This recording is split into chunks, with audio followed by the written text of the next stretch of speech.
I hope you are too. And today's lesson is going to be one that should be a lot of fun for you because it is looking at a type of figure language. And for boys and girls, figurative language is something that can really mess them up if they don't truly understand what the rules of it are. I always tell my boys and girls in my class that the English language is one of the hardest languages in the entire world because all the time we say things that we don't mean.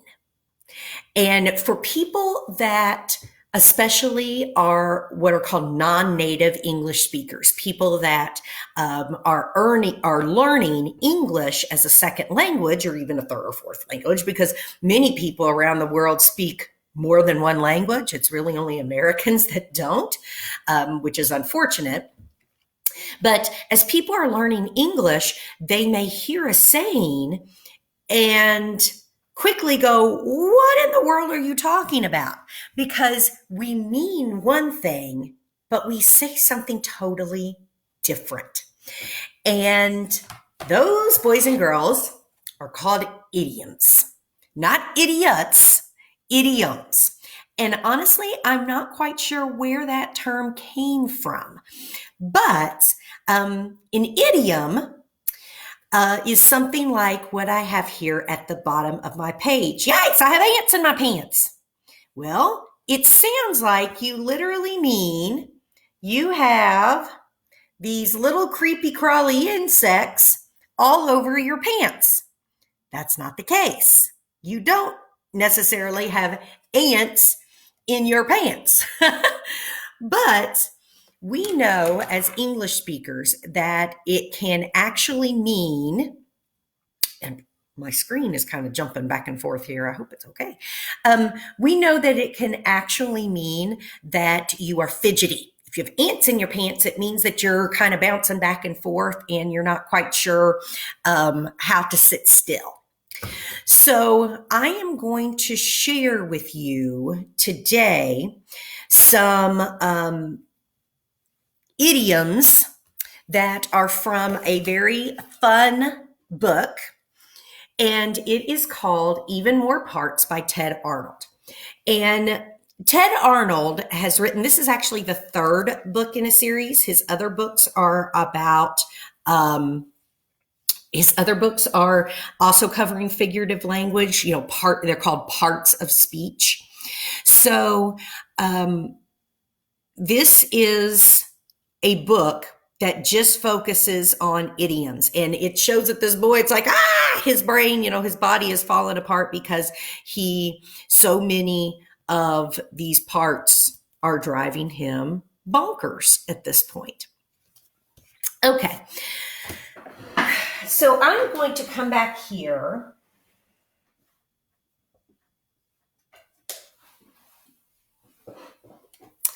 And I'm going to give you the definition for an idiom. And you may want to keep this near you so that you can understand what it is that you need to know from this. You also, while I'm giving you this definition, if you can prepare, I would go ahead and get paper. If you have blank paper, that would be best. You will need blank paper and you will need, crayons, colored pencils, markers, something like that. So just paper and something to write with, colorful, and also a regular pencil too. So an idiom is a phrase in English that says one thing but means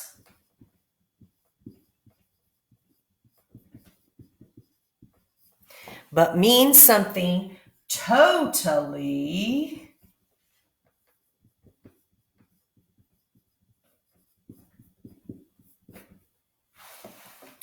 different. And this is what can really mess up people. So we are going to look at some idioms right now from Ted Arnold's text, Even More Parts. And I'm not going to read through every one of these. I'm just going to give you a few examples. And then we are going to draw and write something on our own for them. Sometimes I wish my stupid ears weren't always open wide. They hear such strange and crazy talk, I'm scared to go outside. And my computer keeps jumping, and I hope that it is not just, I hope it's just on my end and not on yours too. I jotted down a list of all the scary things I've heard. Believe me, all of these are real. I wrote them word for word. To leave my bedroom unprepared, I'd have to be a fool. Excuse me now, there's work to do before I go to school. Watch out, kitty. Things are flying. I lost my head.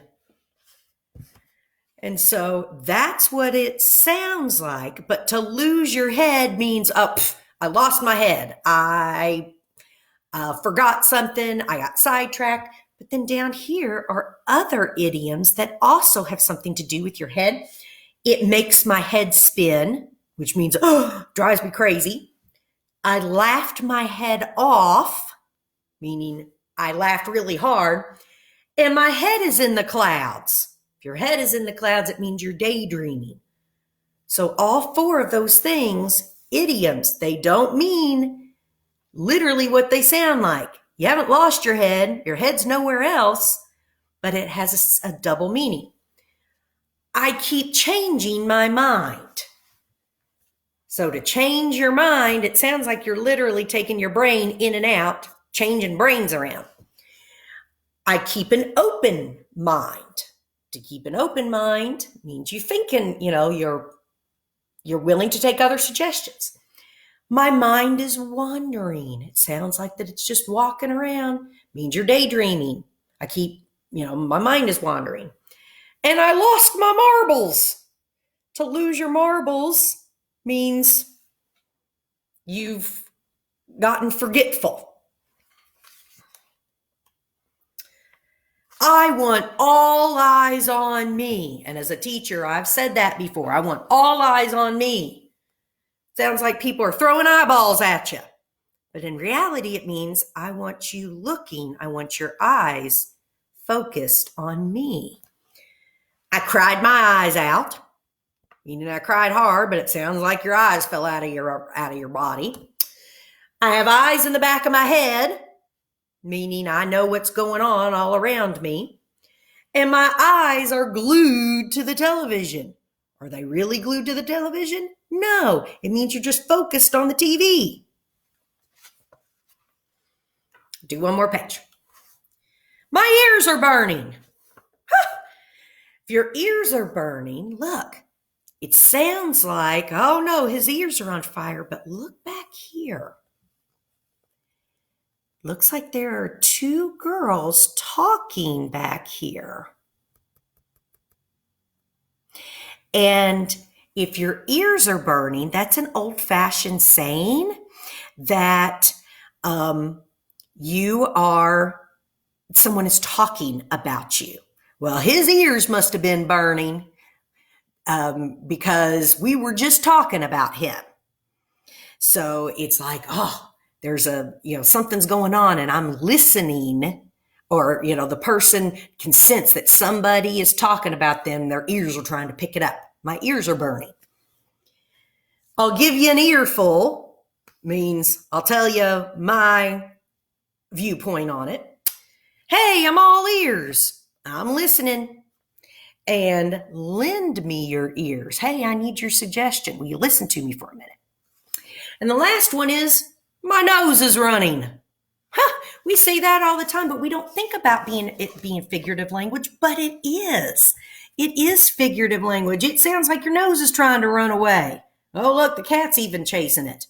No, it means that you got some snot coming out of your nose. Maybe you have some allergies or a cold. My nose is buried in a book. Means that you're reading. You love what you're reading. Keep your nose out of other people's business. That's another one teachers might tell boys and girls at school too. Keep your nose out of other people's business. You need to mind your own business. And I just follow my nose. To follow your nose means that you are maybe investigating. You're figuring out some clues.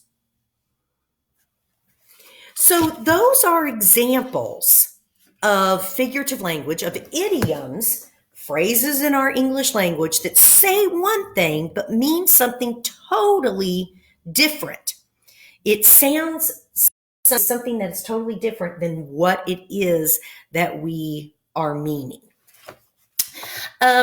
So what I'm going to have us do today is I am going to choose one and we are going to illustrate it. So there are several different idioms that are that are used quite a bit in our English language. All of these in here are ones that you need to understand what they mean. Okay? So three of my favorites would be, and because I love animals, I think at this point I've convinced you how much I love animals. It's raining cats and dogs is one. Another one that I'm going to tell you is I have a frog in my throat.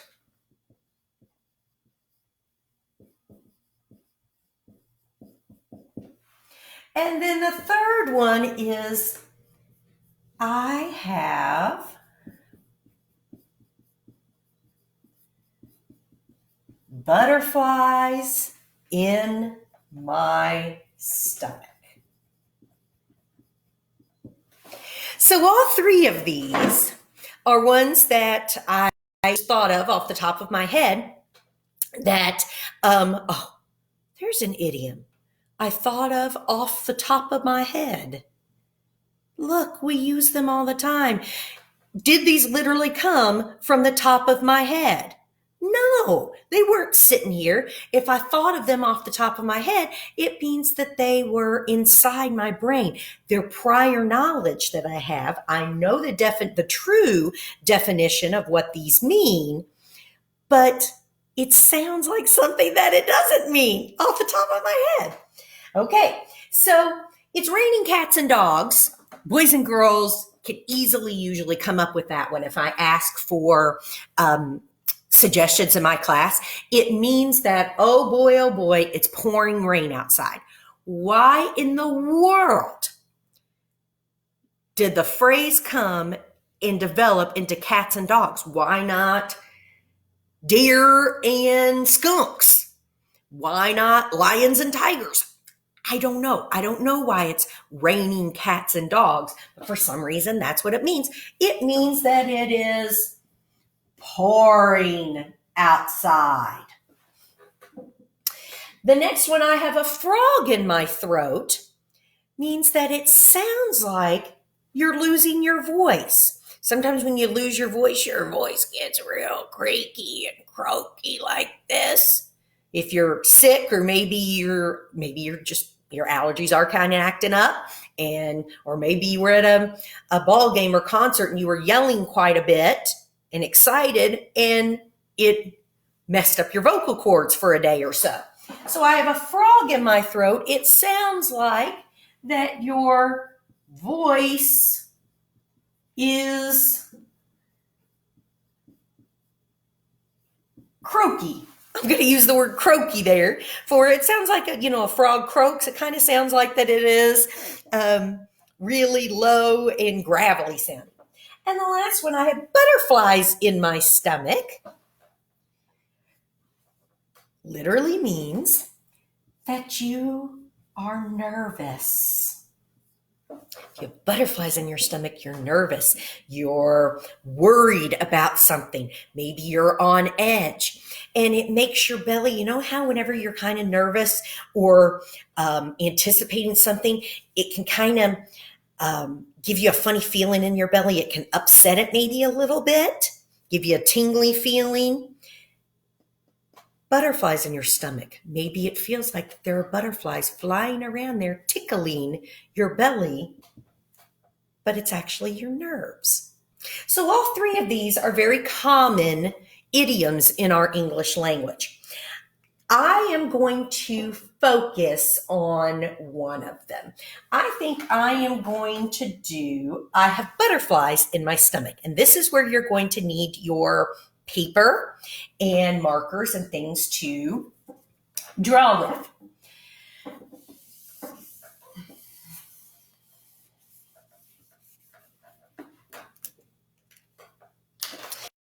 I'm going to take my paper, and again, this is just blank computer paper. Got to move some things here. And I'm going to put it on my board. And just like in this book, in Ted Arnold's text, where it sounds like one thing, I need all eyes on me, it actually means something else. So we are going to draw a side-by-side picture for the idiom, I have butterflies in my stomach. So at the top of the page, and again, you may want to do this in pencil first and then go over it with crayon, color pencil, marker, whatever it is that you want to do and use. I'm going to, let's see, I think I'm going to write this in this blue color. At the top, I'm going to write, I have butterflies in my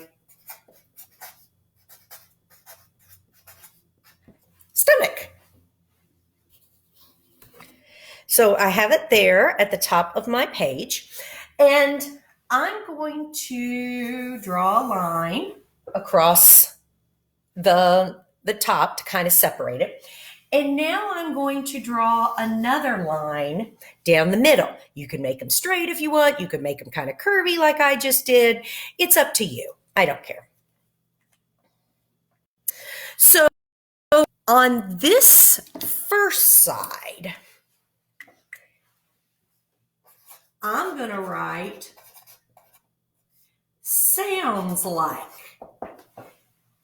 So that shows this is what it sounds like. I'm going to draw a picture like the funny illustrations in Even More Parts. I'm going to draw a picture of what the text actually sounds like over there. And on the other side, I'm going to draw a picture of what it really means over here. I'm going to underline this. So I have sounds like on one side, I have what it really means on the other side. So now I would suggest maybe using a pencil first, but just for time and so that it shows up on my text here or on my poster here. I'm going to go ahead and use marker. So I have butterflies in my stomach. Again, you know that I am not an amazing illustrator. I feel like I'm pretty good at teaching reading, and I'm pretty good at many other things, but drawing, illustrating is not one of them. and that's okay. It's good to know what your strengths and weaknesses are. But even though I'm not the world's best illustrator, could I draw something to show that I have that comprehension of what an idiom is? A funny phrase that means something totally different than what it sounds like. Yeah, I can show that. So it sounds like I have butterflies in my stomach. I'm going to draw just a stick person. And then if I want to, I do have blonde hair, so I'm going to take my marker.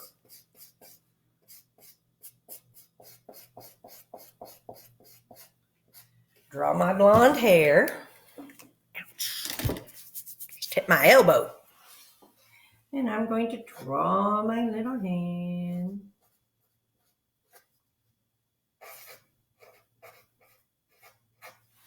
And not perfect.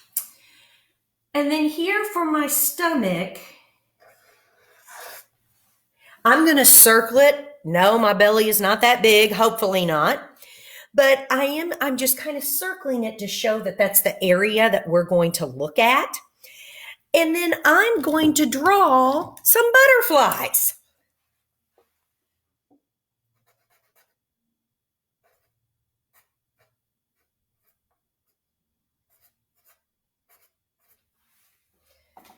I'm going to draw 2 of them.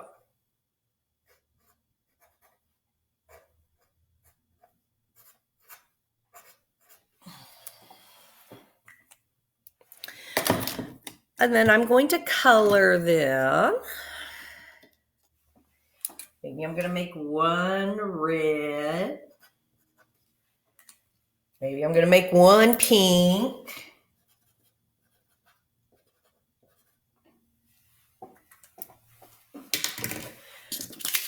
So you can see that I have drawn some butterflies in the middle part of my stick person to show that that would be where my stomach is. But what does it really mean? I said that if you have butterflies in your stomach, it means that you are kind of nervous. So how can I show that? Well, I'm just going to draw a face.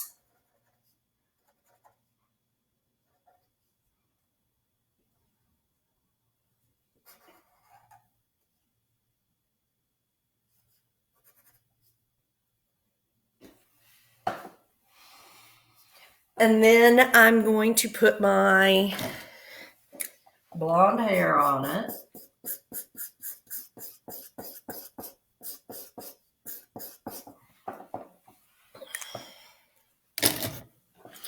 And then over here, I'm going to kind of draw a thought bubble. And I'm going to say, I'm worried. So that's going to show I have butterflies in my stomach. I'm worried. I'm nervous.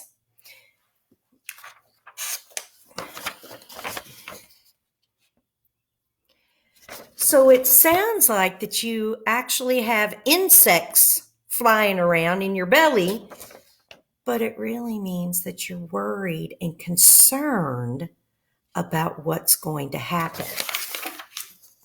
If I want to, I can go ahead and draw the rest of my stick person. Draw my hands.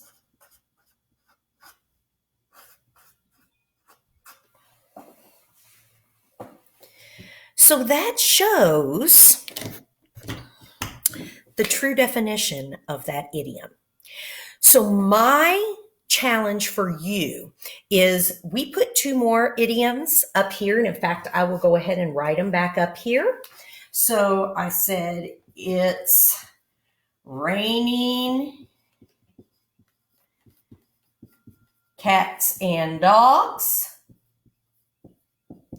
And then the other one was, let me flip this around.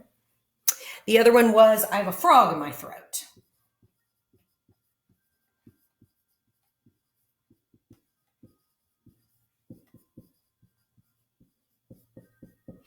My challenge for you is to do one of these side-by-side drawings for one of these other two idioms, or even one that you come up with on your own. You can look them up.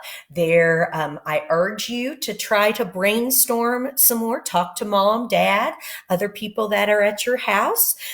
Maybe if you have one of the parts books or even more parts at your house, maybe flip through and see which idioms you can find. So that is what I have today. I hope you have a great rest of your Monday. It is beautiful here. Hopefully it is pretty where you are too. And keep reading, keep doing what you need to be doing, and keep doing your work for your teachers. We need to make sure that we are continuing to learn. So I will see you tomorrow. Mwah. Two little poodles. Goodbye.